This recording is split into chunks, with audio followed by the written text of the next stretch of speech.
परम पिता परमेश्वर, हम आपका हृदय से धन्यवाद करते हैं आपके महान प्रेम और उस अनुग्रह के लिए जो आप सब मनुष्यों पर बनाए रखते हैं। क्योंकि प्रभु, आप इंसान को जानते हैं, आपको मालूम है कि इंसान शरीर ही है और वो शारीरिक अवस्था में ही रहता है। लेकिन प्रभु, आपका अनुग्रह सब मनुष्यों पर बना रहता है। आप भले बुरे दोनों पर सूर्य उदय करते हैं और धर्मी अधर्मी दोनों पर मेघ बरसाते हैं। ऐसा नए नियम में आपने हमें बताया है, इसलिए हम आपका धन्यवाद करते हैं क्योंकि आपका अनुग्रह सब मनुष्यों पर बना रहता है। लेकिन अनुग्रह प्रकट केवल उन्हीं लोगों पे होता है जो आपसे प्रेम रखते हैं और आपकी इच्छा के अनुसार अपने जीवन को हर गलत मार्ग से और हर गलत बात से दूर रखते हैं। आप इस तरीके से उन्हें पहचान लेते हैं जो बुराई से दूर रहना चाहते हैं, उन्हें आप चुन लेते हैं और अपने पुत्र के बलिदान के द्वारा उनके जीवन में अनुग्रह को प्रकट करते हैं, ताकि आपकी महिमा उनके जीवन से प्रकट हो पवित्र आत्मा के द्वारा, और उनका जीवन पवित्र आत्मा के अनुसार जीवन जीने वाला हो और आपकी महिमा उनके जीवन से ऐसी प्रकट हो जैसी होनी चाहिए, ताकि सारी महिमा आप ही को मिले। ऐसा करने के लिए ही तो प्रभु आपने हमें नई वाचा के अंतर्गत अपने पुत्र के द्वारा चुना है और पुत्र का आत्मा देकर हमें अपने पुत्र के स्वरूप में ग्रहण किया है। हम आपका धन्यवाद करते हैं। सारा आदर सारी महिमा आपको देते। इस प्रार्थना को आपके इकलौते पुत्र प्रभु यीशु मसीह के नाम से मांगते हैं, आमीन। परमेश्वर की महिमा करते हैं, उसका धन्यवाद करते हैं, क्योंकि परमेश्वर महिमा के योग्य और धन्यवाद के योग्य है। और आज आपके साथ एक बहुत महत्वपूर्ण विषय को शेयर करेंगे जो हमको मिलता है यूहन्ना रचित सुसमाचार उसके 8 अध्याय का वो महत्वपूर्ण पद पढ़ेंगे और ये देखेंगे कि परमेश्वर का वचन उस महत्वपूर्ण वर्ड में, यानी यीशु मसीह के मुख से निकली हुई बातें हैं और यीशु मसीह ने क्या कहा था। हमने इस बात को पहले भी शेयर किया है, अब फिर कर रहे हैं और आज हम इसको थोड़ा सा इस देखेंगे कि किस संदर्भ में ये बात बोली गई थी। 8 अध्याय का 31 पद, यूहन्ना रचित सुसमाचार 8 अध्याय के 31 पद में लिखा है, हेडिंग है सत्य तुम्हें स्वतंत्र करेगा। तब यीशु ने उन यहूदियों से जिन्होंने उस पर विश्वास किया था कहा, यदि तुम मेरे वचन में बने रहोगे तो सचमुच मेरे चेले ठहरोगे। तुम सत्य को जानोगे और सत्य तुम्हें स्वतंत्र करेगा। उन्होंने उसको उत्तर दिया, हम तो अब्राहम के वंश से हैं और कभी किसी के दास नहीं हुए। यहाँ पर बात हो रही है कि यीशु उन यहूदियों से जिन्होंने उस पर विश्वास किया था उनसे कह रहा है कि यदि तुम मेरे वचन में बने रहोगे तो सचमुच मेरे चेले ठहरोगे और तुम सत्य को जानोगे। कैसे? वचन में बने रहोगे तो तुम सत्य को जानोगे और सत्य तुम्हें स्वतंत्र करेगा। इन लोगों ने ये सोचा कि ये तो परमेश्वर की संतान है, ये गुलाम है ही नहीं, लेकिन परमेश्वर के वचन में बने रहने के विषय में ये सुन रहे हैं और ये इनका मानना था कि यीशु मसीह हमसे वचन के बारे में क्यों कह रहा है कि तुम वचन में बने रहोगे। वचन में बने रहने से क्या तात्पर्य है? हम किस संदर्भ में ये बात बोली गई, हम उस संदर्भ में चलते हैं। 8 अध्याय के पहले पद से हम देखते हैं। यहाँ पर ऐसा लिखा है, परंतु यीशु जैतून के पहाड़ पर गया। भोर को वो फिर मंदिर में आया। सब लोग उसके पास आए और वो बैठकर उन्हें उपदेश देने लगा। तब शास्त्री और फरीसी एक स्त्री को लाए जो व्यभिचार में पकड़ी गई थी और उसको बीच में खड़ा करके यीशु से कहा, हे गुरु, ये स्त्री व्यभिचार करते पकड़ी गई है। व्यवस्था में मूसा ने हमें आज्ञा दी है कि ऐसी स्त्रियों पर पथराव करें। अतः तू इस स्त्री के विषय में क्या कहता है? यीशु मसीह से पूछ रहे थे, लेकिन ये पूछने का अर्थ या पूछने का तात्पर्य क्या था, इसके विषय में भी आगे लिखा हुआ है। इसलिए उन्होंने उसको परखने के लिए ये बात कही ताकि उस पर दोष लगाने के लिए कोई बात पाए। परंतु यीशु झुककर उंगली से भूमि पर लिखने लगा। ये बात उन्होंने ये सवाल यीशु मसीह के सामने क्यों किया था? क्योंकि शास्त्री और फरीसी जब भी कोई किसी भी मसले को देखते थे या उसका निर्णय करते थे या उस विषय में कोई धारणा प्रकट करते थे या कोई स्टेटमेंट देते थे, कोई डिक्लेरेशन करते थे, तो वो व्यवस्था के अनुसार ही करते थे। ये व्यवस्था के अनुसार करने वाले लोग थे, व्यवस्था के अनुसार न्याय करते थे। और ये यीशु मसीह के पास आए और यीशु मसीह के सामने उन्होंने उसे परखने के लिए इस स्त्री को और इसके दोष को उनके सामने रखा और कहा कि ये व्यभिचार करते पकड़ी गई है, यानी रेड हैंडेड पकड़ी गई है। और इसके विषय में मूसा ने व्यवस्था में हमें आज्ञा दी है कि उसको पथराव करें। और वो व्यवस्था के अनुसार बात कर रहे थे, लेकिन यीशु मसीह ने उनकी इस बात को सुना और झुककर उंगली से भूमि पर लिखने लगा। जब वे उससे पूछते ही रहे तो उसने सीधे होकर उनसे कहा, तुम में जो निष्पाप हो वही पहले उसको पत्थर मारे। यीशु मसीह ने उन लोगों से कहा कि तुम में से जो ऐसा व्यक्ति हो जिसने कभी पाप ना किया हो वो पहला पत्थर मारे। और फिर झुककर भूमि पर उंगली से लिखने लगा। परंतु वे ये सुनकर बड़ों से लेकर छोटों तक एक एक करके निकल गए और यीशु अकेला रह गया और स्त्री वहीं बीच में खड़ी रह गई। यीशु ने सीधे होकर उससे कहा, हे नारी, वे कहाँ गए? क्या किसी ने तुझ पर दंड की आज्ञा ना दी? उसने कहा, हे प्रभु, किसी ने नहीं। यीशु ने कहा, मैं भी तुझ पर दंड की आज्ञा नहीं देता, जा और फिर पाप ना करना। यीशु मसीह ने उस स्त्री पर दंड की आज्ञा नहीं दी। इसका क्या मतलब है? हम आपको परमेश्वर के वचन से ही इस बात को बताना चाहते हैं कि यूहन्ना रचित सुसमाचार उसके 3 अध्याय में जब हम आते हैं, 3 अध्याय के 17 पद में ऐसा लिखा हुआ है, 16 पद में है, क्योंकि परमेश्वर ने जगत से ऐसा प्रेम रखा कि उसने अपना इकलौता पुत्र दे दिया ताकि जो कोई उस पर विश्वास करे वो नष्ट न हो परंतु अनंत जीवन पाए। और 17 पद में लिखा हुआ है, परमेश्वर ने अपने पुत्र को जगत में इसलिए नहीं भेजा कि वो जगत पर दंड की आज्ञा दे, परंतु इसलिए कि जगत उसके द्वारा उद्धार पाए। यीशु मसीह को जगत में परमेश्वर ने इसलिए नहीं भेजा था कि वो दंड की आज्ञा दे। और ये लोग यीशु मसीह से दंड की आज्ञा एक्सपेक्ट कर रहे थे, लेकिन यीशु मसीह ने उसको कहा कि मैं भी तुझे दंड की आज्ञा नहीं देता। अब सवाल ये उठता है, मैंने अपने बचपन से लेके और आज तक जितने भी लोगों को इस बात पे प्रचार करते सुना, इस बात के विषय में बात करते सुना, इस मसले पर जब हमने किसी की चर्चा सुनी जो वो करता है, तो अक्सर ज्यादातर लोगों का ये मानना है कि यीशु मसीह जमीन पर, लोग पूछते हैं वो लिख क्या रहा था,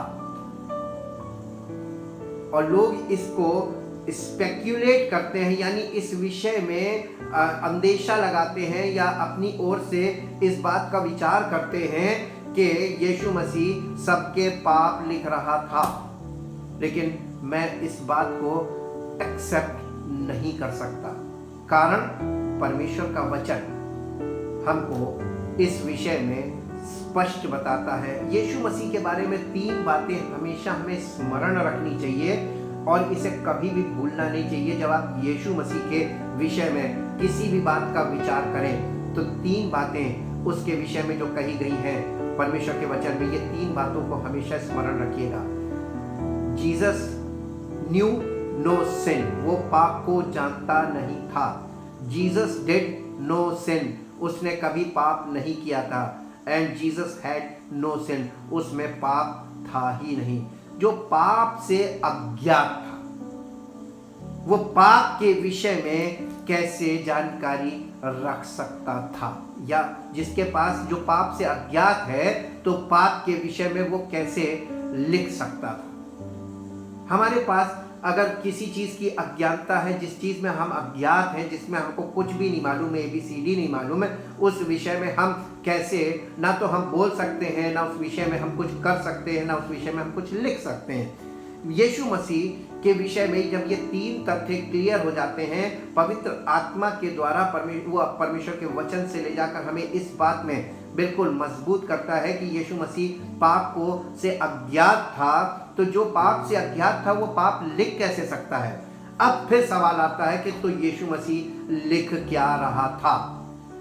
अब स्पेक्यूलेशन करने की ज़रूरत नहीं होती है। जब हम परमेश्वर के वचन को लेकर बैठें और पवित्र आत्मा की रोशनी में देखें तो आपको यही वचन बिल्कुल स्पष्ट हो जाएगा, जिसमें इफ एंड बट नहीं होता, जिसमें मेरे ख्याल से ये वाला लाइन नहीं आती है, बल्कि श्योर शॉट होता है कि परमेश्वर की ओर से ये बात सत्य के रूप में है और सत्य का कोई विकल्प नहीं होता है। सत्य स्पेक्यूलेशन नहीं है, यानी हमारी ओर से विचार करना नहीं है। और यीशु मसीह झुककर जमीन पर क्या लिख रहा था? यीशु मसीह जमीन पर झुककर मूसा का उन्होंने रेफरेंस दिया था, तो मूसा ने व्यवस्था में क्या इस संबंध में क्या कहा है, यीशु मसीह उस बात को लिखने लगा था। और यीशु मसीह ने उस बात को जब लिखा तो उन्होंने उस बात को जो लिखा था, यानी व्यवस्था उसने लिखी, और जब व्यवस्था लिखी तो उन्होंने उस व्यवस्था को जैसा लिखा गया था उसे पढ़ा और सब वहाँ से चले गए। और यीशु मसीह ने कंडीशन ये रखी थी कि तुम में से जिसने कभी पाप ना किया हो, जो निष्पाप हो, वो पहला पत्थर मारे। ये तो कंडीशन थी, लेकिन इस कंडीशन की व्यवस्था क्या थी हम उसको भी देखेंगे। अब हम इसको एम्प्लीफाइड इंग्लिश वर्जन में चल के देखते हैं, जहां इसमें बहुत से खुलासे हो जाएंगे। पहली चीज, the gospel of John chapter 8 verse 1, but Jesus went to the Mount of Olives early in the morning at dawn, यानी भोर के समय में जब सूर्य उगता है, पाँव फटने का समय। He came back into the temple court. यीशु मसीह मंदिर में गया। ये आपने बार बार पढ़ा होगा। इस बात में एक सत्य मालूम करने रखने की जरूरत है, और इस सत्य को कभी मत भूलिएगा। यीशु मसीह यहूदा के गोत्र से था, तो यीशु मसीह मंदिर के अंदर नहीं जा सकता था, यानी पवित्र स्थान के में अंदर द्वार से अंदर नहीं जा सकता था, पीतल की हौदी के आगे नहीं जा सकता था। यीशु मसीह उस समय के जो टैबरनेकल ऑफ मोसेस था, या मूसा का जो तंबू था, उस तंबू में वो निवास स्थान के आंगन तक जा सकता था, तो उसे टेम्पल कोर्ट बोलते थे, मंदिर का आंगन। आपने जितनी भी चीजें यीशु मसीह के विषय में पढ़ी हैं कि वो मंदिर में उपदेश देता था, तो वो आंगन में उपदेश देता था, मंदिर के पवित्र स्थान में वो नहीं जा सकता था, वो केवल आंगन तक जा सकता था। He came back into the temple court, इसीलिए लिखा है कि वो मंदिर के आंगन में गया। And the people came to him in crowds, और भीड़ उसके पास, वहां पर जो भीड़ थी वो उसके पास आ गई। He sat down and was teaching them, और वो वहां पर बैठकर उन्हें उपदेश देने लगा। उनको बहुत सी बातें जो शिक्षा की बातें थी, जो आत्मिक जीवन से और हमारे शारीरिक जीवन में परमेश्वर से संबंधित शिक्षा की बातें थी, उनको वो बताने लगा। When the scribes and Pharisees brought a woman who had been caught in adultery, तब शास्त्री और फरीसी एक स्त्री को जो व्यभिचार में पकड़ी गई थी उसको लेकर टेम्पल कोर्ट में आए, वही आंगन में आए। They made her stand in the middle of the court, और उस आंगन के बीचों बीच उसको खड़ा किया मंदिर के आंगन में। And put the case before him, और यीशु मसीह के सामने इस मसले को रखा। Teacher, they said, this woman has been caught in the very act of adultery, ये व्यभिचार में पकड़ी गई है। Now Moses in the law commanded us that such women offenders shall be stoned to death, but what do you say to do with her? What is your sentence? तो तेरा क्या कहना है इस विषय में? यीशु मसीह जमीन पर झुककर लिखने लगा। This say this says said to try test him hoping they might find a charge on which to accuse him, यानी वो उसको इस विषय में फंसाने के लिए कि अगर वो इस विषय में कुछ बोलता है और व्यवस्था से अलग हटके बोलता है तो हम इस बात में उसको दोषी ठहराएंगे और उसको फंसाएंगे। But Jesus stoop down and wrote on the ground with his finger, Yeshu Masih झुककर अब जमीन पर अपनी उंगली से लिखने लगा। लेकिन जब आप एम्प्लीफाइड इंग्लिश वर्जन में आते हैं तो यहाँ पर इसके बारे में लिखा हुआ है 5वें पद के अंत में, ड्यूटेरोनॉमी 22 चैप्टर 22 to 24 वर्स, यानी व्यवस्था विवरण की पुस्तक में ये इस विषय की व्यवस्था दी गई है। हम आपके सामने उसे खोलकर पढ़ते हैं ताकि आपको पता चले कि यीशु मसीह लिख क्या रहा था। यीशु मसीह व्यवस्था विवरण 22 अध्याय, व्यवस्था विवरण उसका 22 अध्याय और उसके 22 से 24 पद में इस बात की व्यवस्था दी हुई है। यहाँ पर लिखा हुआ है व्यवस्था विवरण 22 अध्याय के 22 पद में, यदि कोई पुरुष दूसरे पुरुष से ब्याही हुई स्त्री के संग सोता हुआ पकड़ा जाए तो जो पुरुष उस स्त्री के संग सोया हो वो और वो स्त्री दोनों मार डाले जाएं। इस प्रकार तू ऐसी बुराई को इज़राइल में से दूर करना। यदि किसी कुंवारी कन्या के विवाह की बात लगी हो और कोई दूसरा पुरुष उसे नगर में पाकर उससे कुकर्म करे तो तुम उन दोनों को उस नगर के फाटक के बाहर ले जाकर उन पर पथराव करके मार डालना। उस कन्या को तो इसलिए कि वो नगर में रहते हुए भी नहीं चिल्लाई, और उस पुरुष को इस कारण कि उसने अपने पड़ोसी की स्त्री का शील भंग किया है। इस प्रकार तू अपने मध्य में से ऐसी बुराई को दूर करना।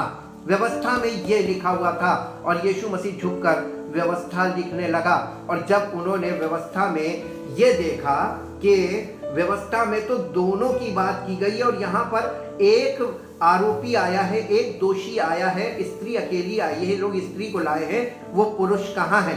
और जब उन्होंने व्यवस्था को देखा कि वहाँ पर एक को नहीं बल्कि दोनों को पथराव करने की बात की जा रही है, ये व्यवस्था के द्वारा उनको यीशु मसीह ने लिखा और उन्हें पता चल गया कि ये क्या कहा था, मूसा ने व्यवस्था में क्या कहा था। और उसके बाद उसने कंडीशन रखी कि जो जिसने पाप ना किया हो वो पहला पत्थर मारे। और इन दो बातों के बीच वो सब निरुत्तर हो गए और उनका विवेक उन पर दोष लगाने लगा, क्योंकि हर एक मनुष्य के विवेक में ये बात है कि व्यवस्था में क्या लिखा है, विवेक उसके विपरीत होता है और विवेक बताता कि नहीं, व्यवस्था के अनुसार सब दोषी हैं। यीशु मसीह ने किसी पर कोई दोष नहीं लगाया और बिना दोष लगाए उन्होंने अपने आप को दोषी माना और वहां से सब चले गए। ये कितने आसानी से उसने इस मुकदमे को और इस मसले को हल किया। और फिर वो रह गई स्त्री और प्रभु यीशु मसीह। तब प्रभु यीशु मसीह ने स्त्री से पूछा कि क्या किसी ने तुझ पर दंड की आज्ञा नहीं दी? तो स्त्री ने कहा नहीं।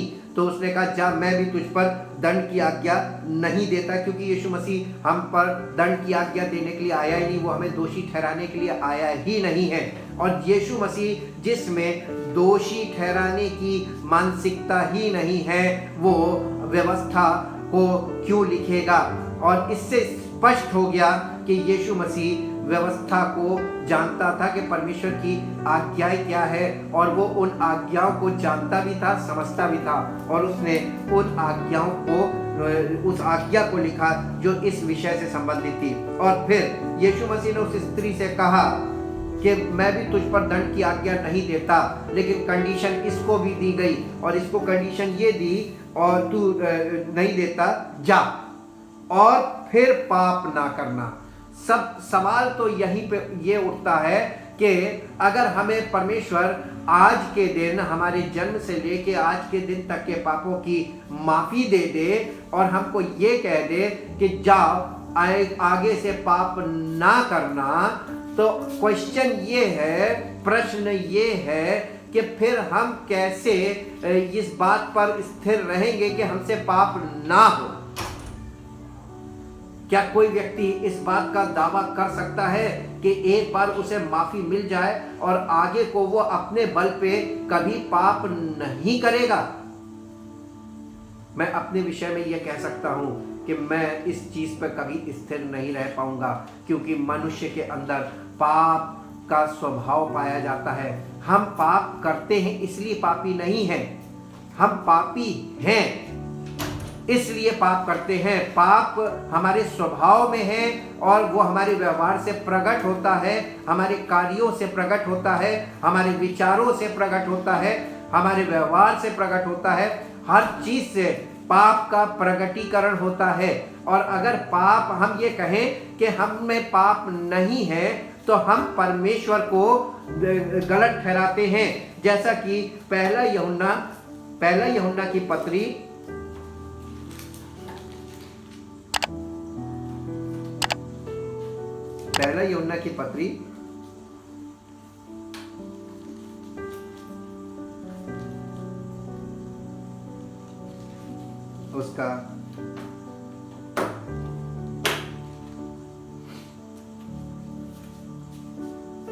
उसका पहला अध्याय और उसके 8 पद में लिखा है, यदि हम कहें कि हम में कुछ भी पाप नहीं, तो हम अपने आप को धोखा देते हैं और हम में सत्य नहीं। यदि हम अपने पापों को मान लें, तो वो हमारे पापों को क्षमा करने और हमें सब अधर्म से शुद्ध करने में विश्वास योग्य और धर्मी है।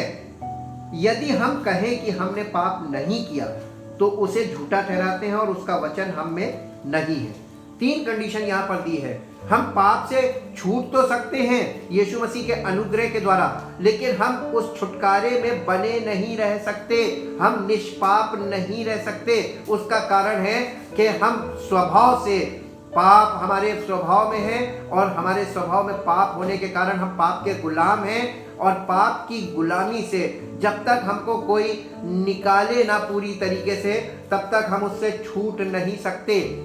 माफी पास्ट की मिली है कि हमने पिछले जो पाप किए थे, यीशु सुसमाचार सुनने पर हमको ये पता चला कि यीशु मसीह हमारे पापों के लिए बलिदान हुआ है। वो पाप जो हमने आज के दिन तक किए हैं, पास्ट के, भूतकाल के और वर्तमान में हमें माफी मिल गई, लेकिन भविष्य में हमसे पाप नहीं होगा, इस बात की क्या गारंटी है? क्या हम परमेश्वर को इस बात में गारंटी दे सकते हैं कि हम आगे को पाप नहीं करेंगे?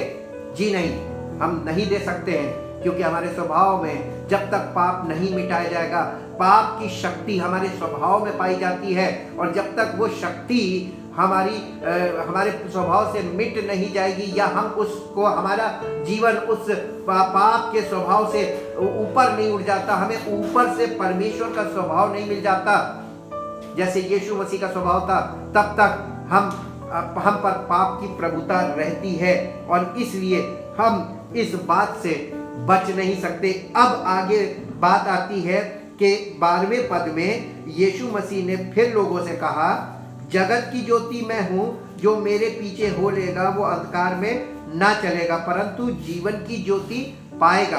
पहली चीज यीशु मसीह कह रहे हैं कि जो मेरे पीछे हो लेगा, यानी यीशु मसीह किसी के पीछे नहीं घूमते।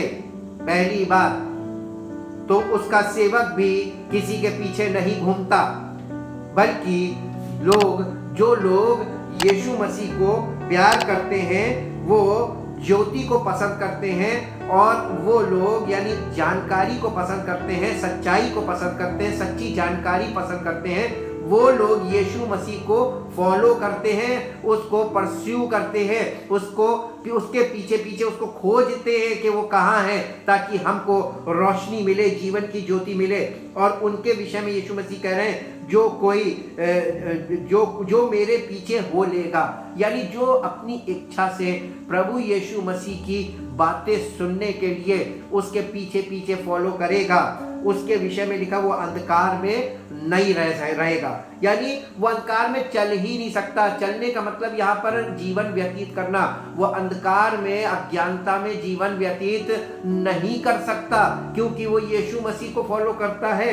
जानकारी का स्रोत है यीशु मसीह। आत्मिक जानकारी का भंडार है, परमेश्वर पिता से संबंधित बातों का, परमेश्वर स्वर्गीय बातों का, हर चीज का जो हम मनुष्यों के पास नहीं है, वो बात का भंडार यीशु मसीह है। परंतु वो जीवन की ज्योति पाएगा, वही जीवन की ज्योति हमको और आपको चाहिए, ताकि हमारा जीवन ज्योतिर्मय जीवन, मसीही जीवन ज्योतिर्मय जीवन को कहते हैं, धार्मिक जीवन को मसीही जीवन नहीं कहते हैं।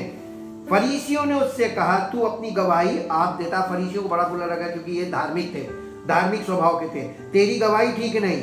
यीशु ने उनको उत्तर दिया, भले ही मैं अपनी गवाही आप देता हूँ, फिर भी मेरी गवाही ठीक है, क्योंकि मैं जानता हूँ कि मैं कहाँ से आया हूँ और कहाँ को जाता हूँ, परंतु तुम नहीं जानते कि मैं कहाँ से आया हूँ और कहाँ को जाता हूँ। तुम शरीर के अनुसार न्याय करते हो, मैं किसी का न्याय नहीं करता, और यदि मैं न्याय करूं भी तो मेरा न्याय सच्चा है, क्योंकि मैं अकेला नहीं परंतु मैं हूं और पिता है जिसने मुझे भेजा है। तुम्हारी व्यवस्था में भी लिखा है कि 2 जनों की गवाही मिलकर ठीक होती है।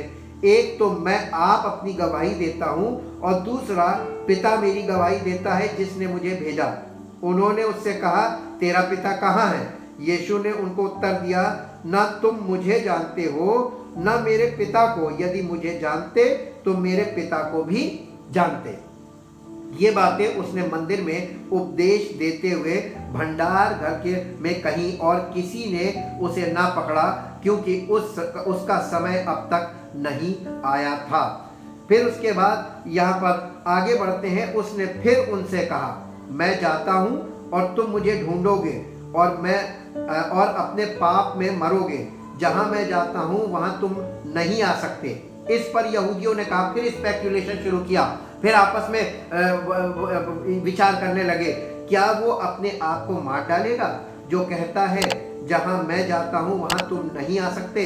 उसने उनसे कहा, तुम नीचे के हो, मैं ऊपर का हूं। तुम संसार के हो, मैं संसार का नहीं।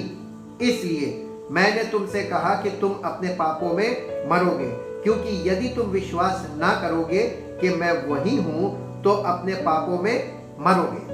उन्होंने उससे कहा, तू कौन है? यीशु ने उनसे कहा, वही हूं जो प्रारंभ से तुमसे कहता आया हूं।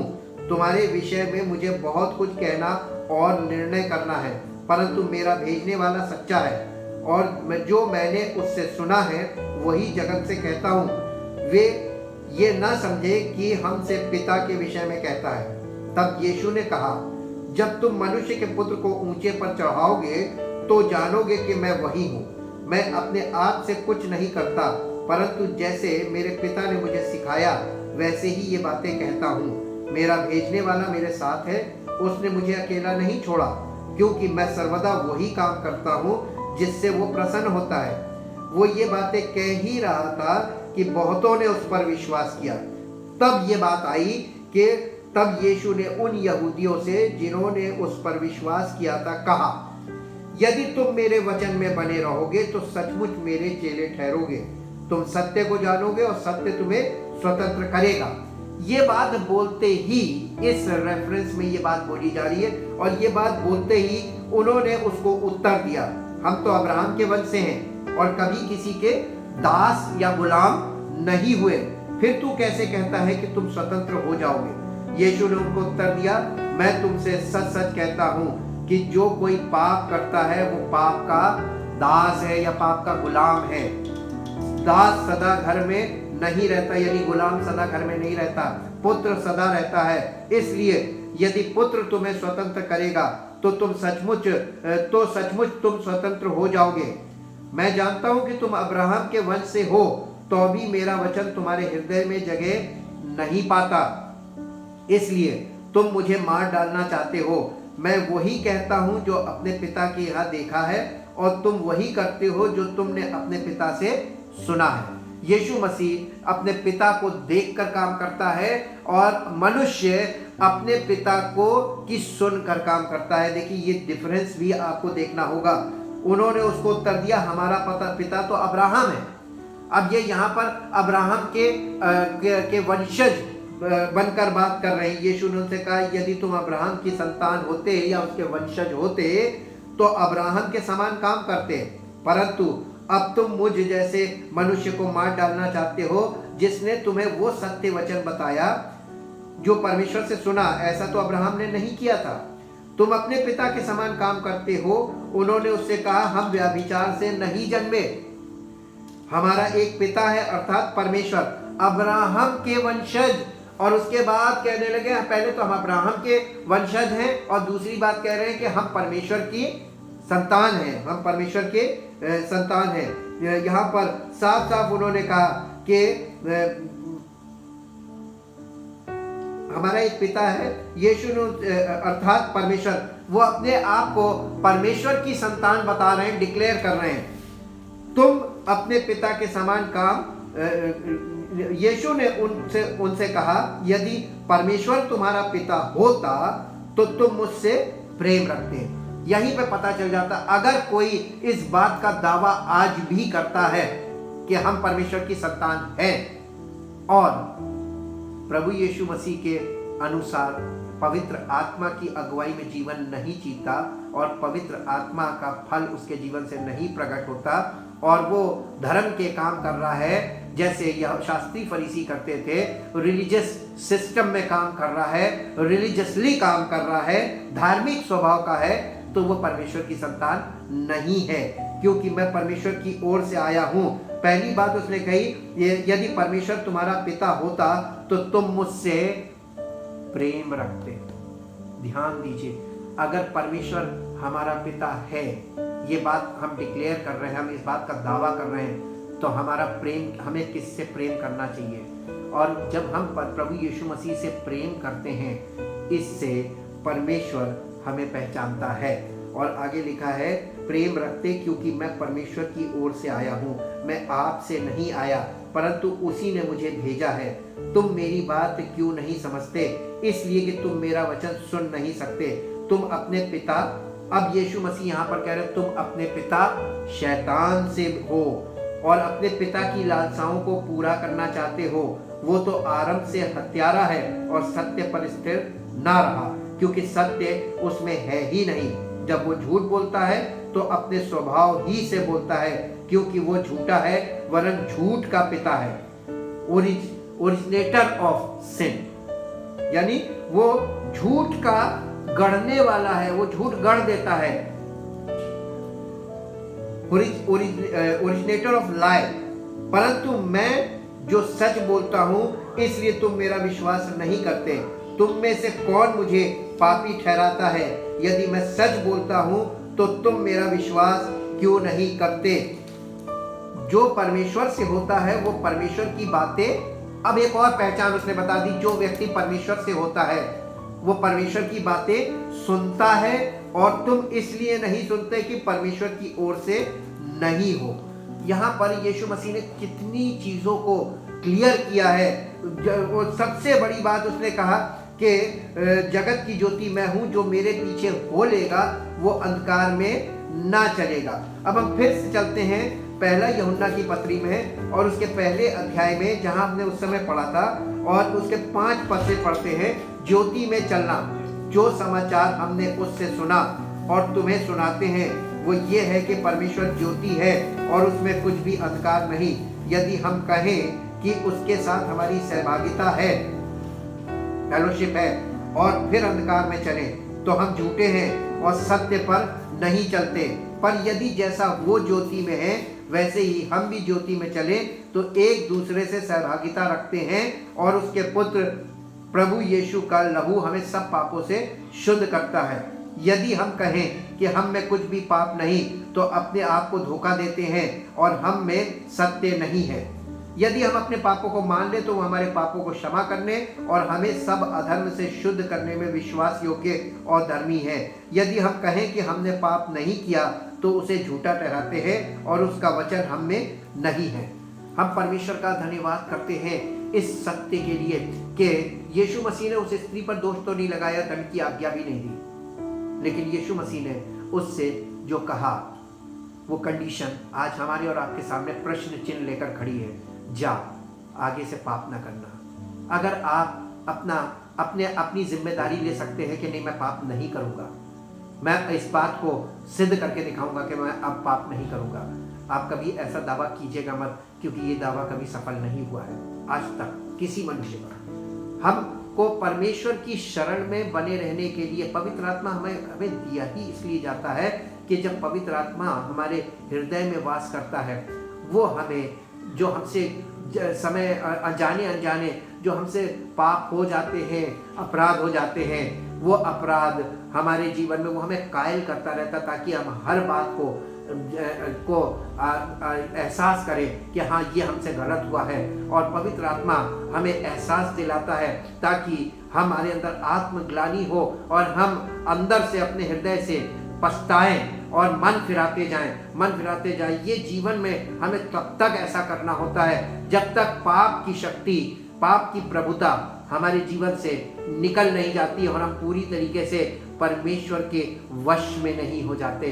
इसी को तो सैंक्टिफिकेशन बोलते हैं, इसी को शुद्धता। पवित्र आत्मा हमारे हृदय और मस्तिष्क को, हमारे विचारों को शुद्ध करने के लिए हमारे जीवन में निवास करता है और हमें परमेश्वर के राज्य में ले जाकर खड़ा करने का काम करता है, हमें परमेश्वर के पुत्र के स्वभाव में बदलता है। तभी तो आत्मा के फल प्रभु यीशु मसीह का स्वभाव है जो हमारे जीवन से प्रकट होता है। और जब तक ये नहीं होता तब तक हमारे जीवन में कार्य होना चाहिए। आइए अपने जीवन को उसके आगे समर्पित करें और उसको कहें कि प्रभु हम अपने आप को निष्पाप नहीं रख सकते, हमें पवित्र आत्मा के बिना यह असंभव है, हमें पवित्र आत्मा की अगुवाई और मार्गदर्शन चाहिए ही चाहिए। उसके बिना हम इस काम में कभी सफल नहीं हो सकते। परमपिता परमेश्वर, हम आपका हृदय से धन्यवाद करते हैं, अपने आप को आपके सामने समर्पित करते हैं। पवित्र आत्मा की उपस्थिति हमारे जीवन में सदैव बनी रहे, क्योंकि प्रभु उसके बिना हम एक कदम आगे नहीं जा सकते और हम कभी भी सफल नहीं हो सकते। और साथ ही साथ सुनने वालों पर भी ऐसा अनुग्रह हो प्रभु कि वो भी पवित्र आत्मा पर निर्भर रहे, उसके अनुसार चले, उसकी आज्ञा माने, उसका आदर करें और आपके वचन को परमेश्वर की आत्मा के द्वारा प्राप्त करके केवल सुनने वाले नहीं बल्कि उन वचनों को ग्रहण करके उसके अनुसार चलें, ताकि उनका जीवन आपकी महिमा का कारण हो, सबका जीवन आपकी महिमा का कारण हो, मेरा जीवन आपकी महिमा का कारण हो। और सारा आदर, सारी महिमा आपको। इस प्रार्थना को आपके इकलौते पुत्र प्रभु यीशु मसीह के नाम से मांगते हैं, आमीन। परमेश्वर आपको आशीष दे। Praise the Lord.